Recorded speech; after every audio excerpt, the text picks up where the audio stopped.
So my name is Bob Leo, and to give you a little background about me, it seemed like my whole life was devoted to learning, to going to school, to what they used to call being a bookworm. So I was very scholarly, and I did very well in school. I had a lot of honors, but everything had to be proven logically. I wanted a scientific fact. I wanted to become a pharmacist at first. Then I worked in a pharmacy, and I saw the pharmacist really, in our pharmacy, only counted pills. And I had to go didn't want to have to go to school for 5 years college and a year internship. So I switched to mathematics and statistics. And I got a bachelor's degree in math from UConn, master's degree in math from the University of Oregon. Came back here, United Technologies wanted me, and everything was going well. But it was more about myself. I was very introverted. And I developed a good friendship with my co-workers at the United Technologies Research Center. And I was just so happy. I finally was out of school and all that. So one night I was driving home. I was living with my parents because I just started the job and I wanted to save up money for an apartment. And driving home, it was actually 50 years ago. It was like February of 1969. And as I was driving home, I was making a left-hand turn into a back road, and this little boy ran in front of the car. So I immediately stopped my car. And then as he ran across, then he saw me for the first time. He was 2/3 the way across my car. He saw me and he froze, and he started going this way. Then he went that way, like kind of a squirrel, not sure which way to go. So I'm stopped, and this other car is coming down the road, because now I'm kind of blocking the intersection. And the other car coming down the road is an older car. It's a much heavier car. I have a new little light car. And I realized I'm going to get hit. And I thought at first I'm going to die. That was my first thought that came to me. I don't have time to back up in that. And this car's coming down quickly. The guy didn't see me. So when I got hit, my car was stopped. So my car took the brunt. Yeah. But several things happened during this experience. One of which was like an absence of time. Even though his car was very close to me, the time it took from him to hit me, it seemed like forever. Everything was in slow motion. And then later when I got hit in the car, I was going back and forth in my car seat. And again, it was all slow motion. And when the cars hit, you know, both cars were kind of totaled from the front. There was no noise. So that was another thing that was missing. And the boy was fine. You know, he was not involved in the accident. So he kind of watched it, then ran away. And, but you know, then the police came and the paramedics and all that. But during this time, as I'm starting to go back and forth in my car, I pop out of my body. So I had an OBE, out-of-body experience. So now I'm out of my body looking down at my body in the car. And I can see myself going back and forth. This is before airbags. No airbags. We did have seatbelts. A couple things were flying around the car. And as I saw this, I got a life review. I saw my life in different steps. My life review may be different than what some of you have heard about before. Mine was more like snapshots of my life. Like, I was raised with the Catholics. Baptism, confirmation, getting awards, getting scholarships, graduation. I saw myself little snapshots of time. Then I was talking with some higher source through telepathy. And I was saying to them, you know, I'm too young to die. I spent my whole life in school, and I finally got out of school, and I don't want to give up now. And then I can't remember what they were saying, but I remember my side of the conversation, but not their side. But what was coming back to me is that if I was going to stay alive, I had to change my life. I couldn't be focused about myself. I had to be thinking of others too. I had to be of service to others. And that was kind of a revelation for me, being so introverted and all that. I really didn't get out and meet a lot of people. Of course, I was forced to go to school and meet people in school and at work, but I didn't really venture beyond that. So that was going to be a big change in my life. And after that, after the life review and after talking with telepathy, I went back into my body and I went bam, just like that. I got slammed back in my body. As soon as I'm in my body, oh, my back hurts. And I was in severe pain. And this went on for like a little over a year. I went to the doctor, Dr. Dowling at St. Francis Hospital. And he was telling me it was probably soft tissue injury. It's going to go away, going to go away. After 12 months, he sent me to a neurosurgeon. The guy, I walked in the room, he said, oh, you have a ruptured disc. So I had the L5 disc removed at St. Francis Hospital. And they found that the disc was ruptured on both sides. And that's why I was having sciatica. I was having trouble actually walking. I was in a lot of pain and all that. So that was the first part, that, you know, this experience happened to me. And I did change my life. instead of being religious and going to the Catholic Church, I kind of dropped out of church. I became spiritual. I started going to holistic groups, metaphysical spiritual groups. I went to things like dowsing, mediumship, shamanism, various things like that. I got more out there. And in doing so, I decided to help others. At that time, that was before email, and people didn't know about these groups, so I decided to become a networker. And I would take flyers with me. Anytime I went to any of these groups, I would bring flyers for upcoming groups. And that helped out a lot of people. Now when email came along, I developed a big email list, and I did all this for free. I sent out emails of everything, different events and all that. So during this time, I had changed my life.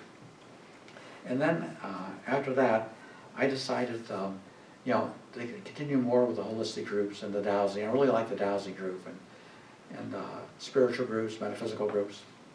Then 2007, I had a second near-death experience. I was active in the groups, and it was like a Sunday afternoon. I live in Manchester. I was feeling badly. So I went to the ER, Manchester Hospital. And I told them what I was doing. They took blood and everything. They said, oh, you're fine, you're okay.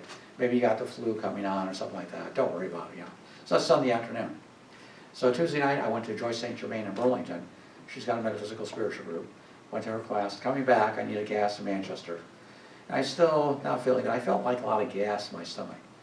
So this was the Extra Mart on Oak Street. And I got off there and I pumped gas. So I finished pumping the gas, and I put the gas nozzle back in the machine. I go to turn to my car, and I'm putting the cap on my gas tank, and all of a sudden, ooh, I feel woozy. Bang!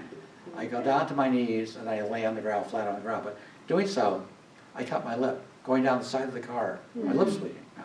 So I'm laying flat on the ground. All the other customers come running around. Thankfully, there were people there, and they cared. They called 911.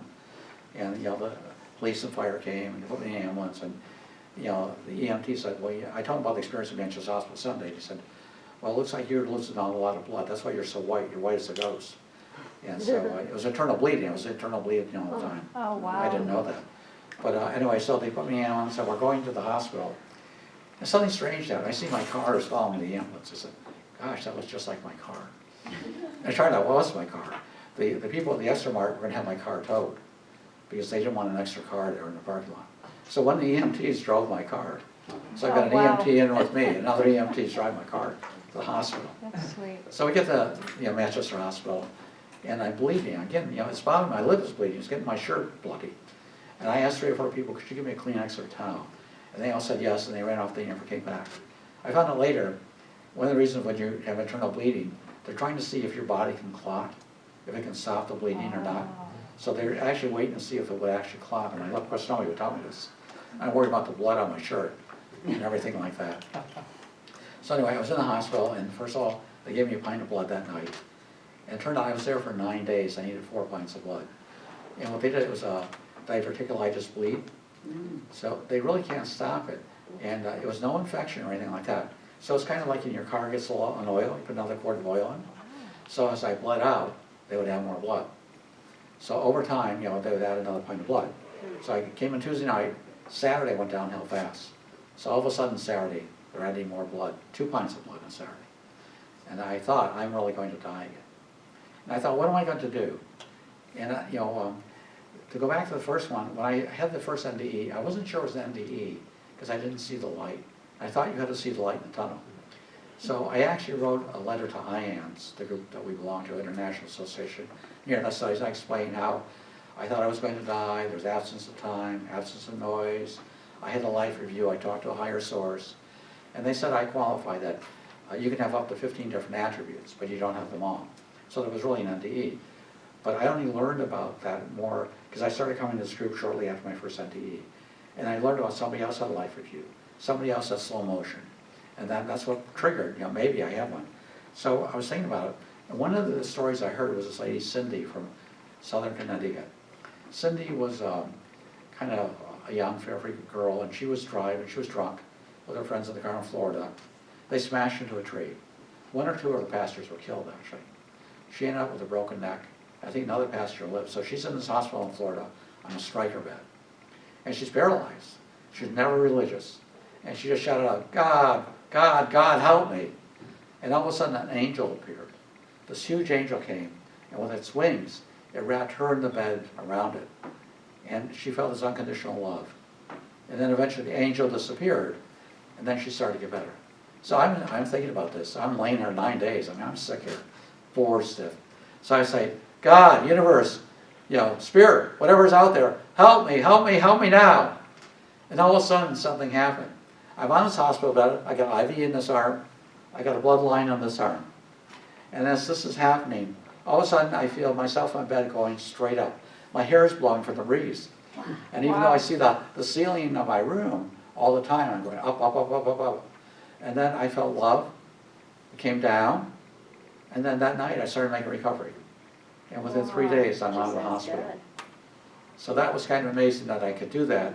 I've learned from other people that it doesn't have to be near death to ask for help. You can ask for help for anything, for a parking place or something. We don't do it. We wait till the last minute, and then we ask for help when it happens. So that was kind of amazing, and that changed my life. And then when I left corporate America, I decided to help out in the medical field. I took courses at MCC, therapeutic recreation. I got a certificate there in that. And then I started working, as an intern, originally for unpaid, at nursing homes and memory centers. And then I was doing this paid for recreation. You don't get much pay doing this, but it was good. I felt I was doing good. I was helping people. But during this time also, after the first ND, maybe 15 years, 20 years after the first ND, I went to a spiritualist church in Willimantic, Connecticut. And Joyce Arcott was a minister. It was my first time in a spiritualist church, and they give messages to some people at the end. She can't give messages to everybody. So she gives messages, and then time's running out. She goes, oh, almost noon. That man in the blue, this is the last message. And she said to me that I had more healing power than the rest of the room combined, which shocked me, which really stunned me, because I never heard that. And then I had a session with Lee Lawrence maybe 7, 8 years ago, and he said I had some healing power. But the other thing I felt is I used to belong to a spiritualist church in Newington. I was one of the healers. People would come to my chair, and I would put kind of Reiki things on their shoulders, on their head, and all that. And several people said to me they felt better afterwards. Like one lady, her knee hurt. She got out of the chair 5 minutes later. There's nothing. One time a little boy and his mother approached me after the service, and the mother said, he wants to talk to you. I said, turn to the little boy. And he was trying to explain. He said, when he saw me in the healing chair, he saw light come out of my hands. And he didn't see light from anyone else's hands.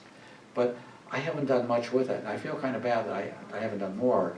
And I just want to digress a little bit that when I first came here years ago, there was a lady named Gloria Woodward. And she was here, and she talked about her NDEs and her experience. And she talked about her healing powers. A little bit different story. She started talking to people, and just she noticed that people next to her started getting healed. And over time, other people noticed they would come and talk to her. And this happened more and more. And then all of a sudden, people would come to her home and ask for healings. So she felt great about this. But then things started to happen. Some people were healed and others were not. And she said she had 2 neighbors. Neighbor on one side had a small child, neighbor on the other side had a small child. And she was able to heal the one on one side. And they were happy and they thanked her. The other one she tried just as hard and it didn't work. And those people hated her. And they said, why did you do this to me? Why did you heal him but not our son? And she started to get more things like that where people were angry at her. So she prayed to God to take away her healing powers. Wow. And he did. So I mean, that's kind of a double-edged sword when you're a healer. People expect things. So I don't put out anything. If I can help somebody, I can.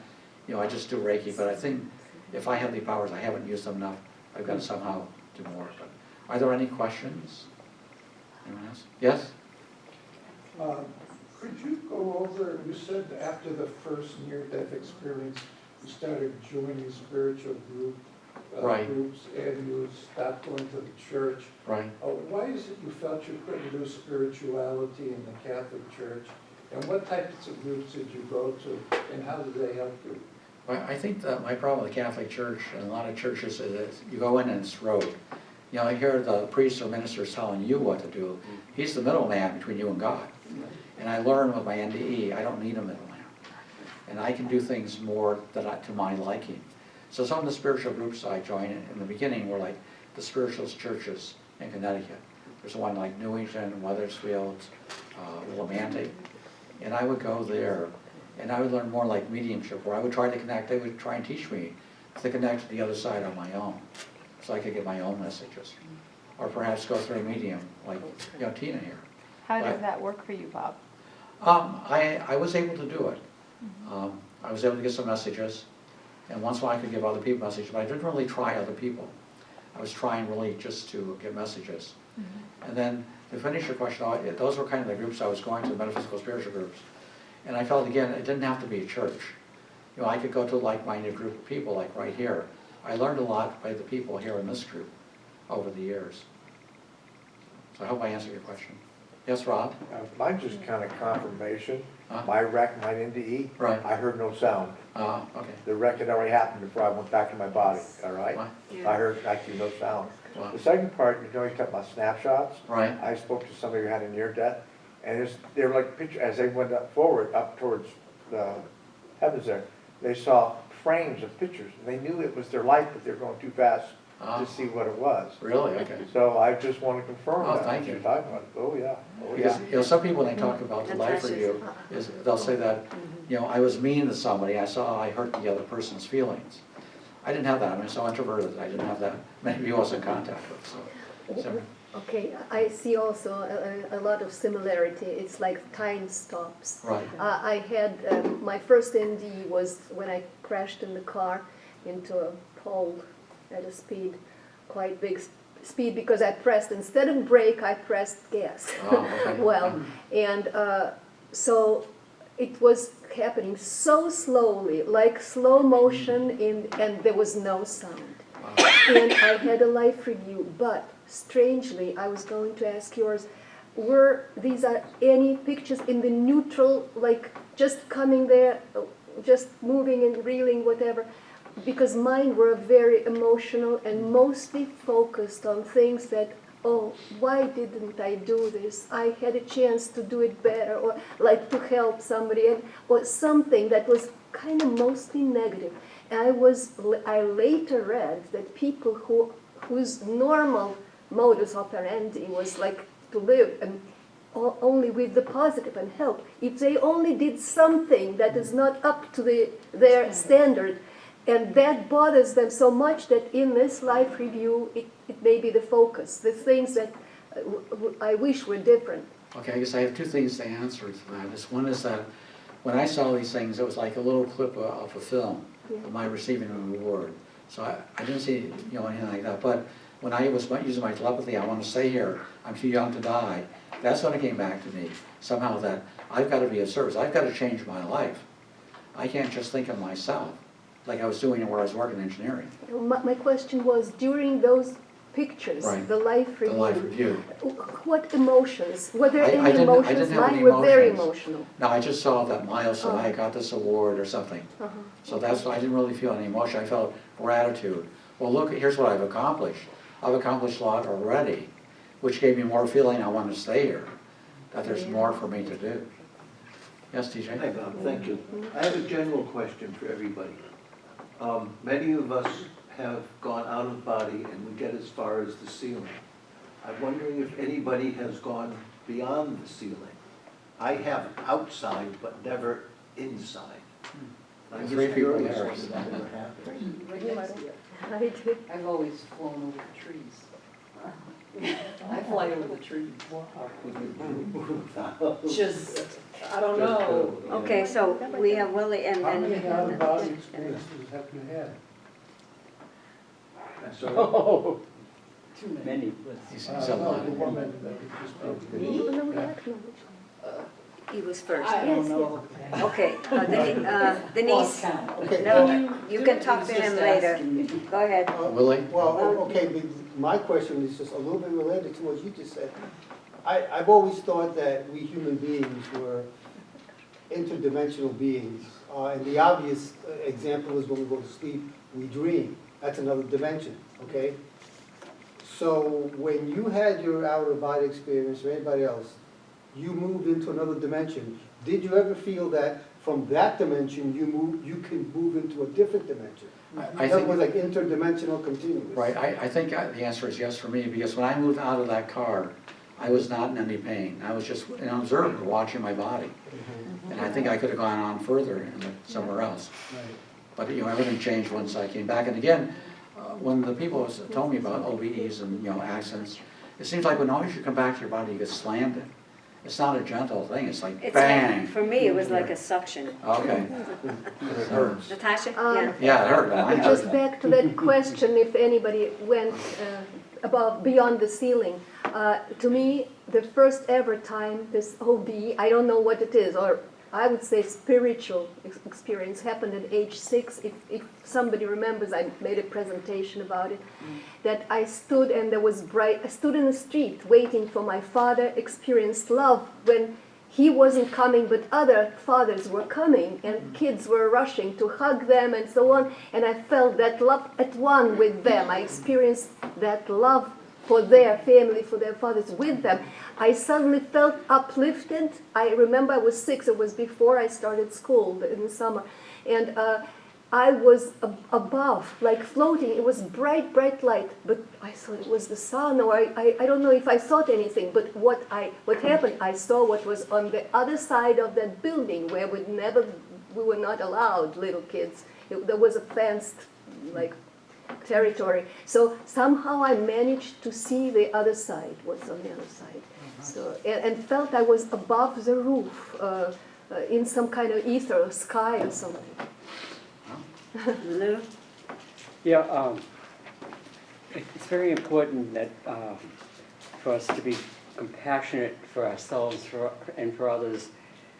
It's based on what our perception and where we are at the time. Like what you just said was really beautiful, and you were very descriptive of where you were, and you followed through, and you were telling all that. And in this world, we are trained physically that things are supposed to be a certain way and that way. But spiritually, it's got to do with each of us, and we're all different. Different experiences, different what we see, and see how we're open, and then we could be open, but also we'll block ourselves. We will put ourselves in tunnel vision, and other times we'll be out. And then when we get to experience, there's a transformation that's going on. And some of the things that we feel is from the physical going out of the body into the spiritual world, and that transformation and the feelings and the physical senses, and also it's depending on where we are in our senses. For example, what do we experience when we have a pain? Do we hold ourselves so we don't have the pain, and we block ourselves up and we try to get rid of the pain? Or do we look at the pain and see how that's healing and able to go with the pain and feel the pain? See, so it all depends on where we are. So it's so many different things, but it's beautiful, and for me, anyway, is for us to all to see that. And I said, oh, aha, that's an aha. Oh, I see it now. That gives me clarity from where I was. And something else I says, then someone else will say something, I say, oh, no. But then afterwards I think about it and give myself some time with it. I said, wow, what you said was fantastic. I wasn't even aware of it, but part of it at that situation that I would need the time to process that and everything, you know? Lou, And do you have a question for, because we do have another We have another speaker. speaker. yeah, Yeah. well, we were talking about a situation, and I referred to the same situation exactly. Okay. And as far as a question goes, I don't have questions so much anymore, because being open is to perceive, and that's very important for me to be able to go ahead and say that. Thank you for sharing that. Anyone else? I would Yes. just like to say that this is my first time coming to something like this. And it's interesting, Bob, because you kind of reaffirmed a few things that I've kind of experienced, but I just didn't realize it was, on that realm, So I just thank you for that, Okay, thank you. Yeah. so. Okay. well, We I hear can that introduce quite a the bit, next right? speaker. Yeah, right. wow. Thank you, Bob. Yeah. You're welcome. Okay, there's one more person. Bob, Yeah, could you go a little more into what a spiritualist church does? okay, sure. There's also one in Norwich. They're all over the place. Yeah, there's a bunch of like They are, that. I've been to them. Different groups, but Spiritualist Church, a couple things that they do are that they have healing chairs. So part of the service is healing. And then at the end is the medium. And most spiritualist churches, you go to the same church and the mediums actually rotate. The ministers slash mediums will go around the churches. So they have a different circuit. So by going to the same church, you get a different person every time. And they have totally different personalities. Like Verlene Eldridge is well known. She's a great medium. She makes everything so funny. She's got a great sense of humor. And that's what I liked about spiritual churches, where again, the healing chairs, and they get the message at the end. Now some people only go for the message, but they're trying to teach, they're trying to be there to be able to teach you more. So they have classes at night or weekends about how to be a medium, how to contact the other side. They do have some classes on healing, the proper ways of running a healing chair, and things like that. So I think if you've never been to one of those churches, to try one. Just try, one service. I'll be speaking to one on Sunday the 16th for anybody that's In interested. Southington, we have The one in Southington. Yes, Just very quick comment on your recommendation. Tatiana and I All right, met for with Verlene. Verlene Eldridge. I Right. don't know if she told you or not. No? Yeah. No? Oh, and we went to Norwich Spiritualist she's Church. in that Norwich church. Yes, she is a fantastic person, and we had a reading each, and it's endless. She doesn't stop. She said, if you want more, I'll go more. And the prices are so much lower than the rest. Yeah, the She spiritual doesn't churches really, don't charge she's not you. into it.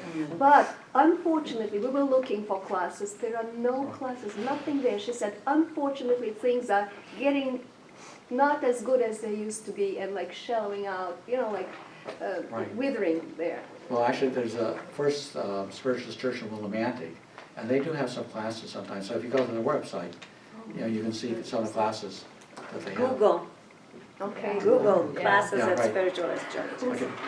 We went to West Hartford. Okay, I think